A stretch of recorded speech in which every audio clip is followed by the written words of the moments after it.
When a refugee makes the decision to leave his or her home country, they're faced with choosing what to take with them, and often it's not a lot, which makes the possessions they do bring extra special. In our continuing series, Finding Refuge in the Heartland, we show you how art and education are woven together to share a story.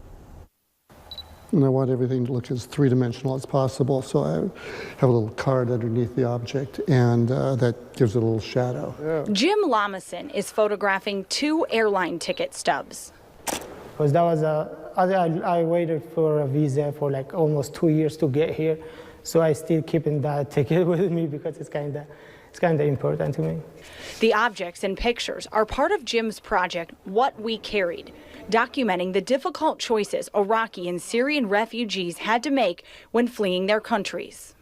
What those objects represent is the things that matter most, because you can only take so much.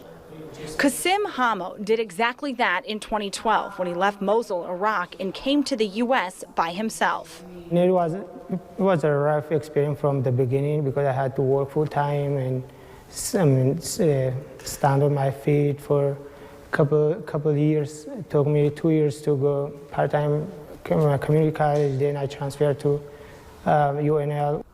Qasim is now a senior pre-pharmacy major at UNL who calls Lincoln home. He's one of several people Jim is meeting with this week, capturing each personal object and the story that goes along with it.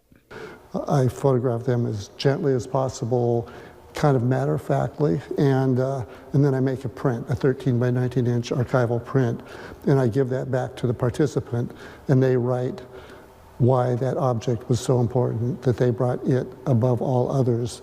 I probably got it right, like when first I left Iraq, I kind of feel of my family and my friends and my people, like all the Yazidi community and other Iraqi people, friends.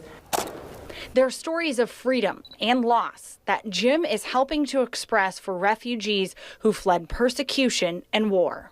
And I think this is the other half of war. We have a quote on the wall from a photographer, "War is only half the story," and I think he's helping tell that other half.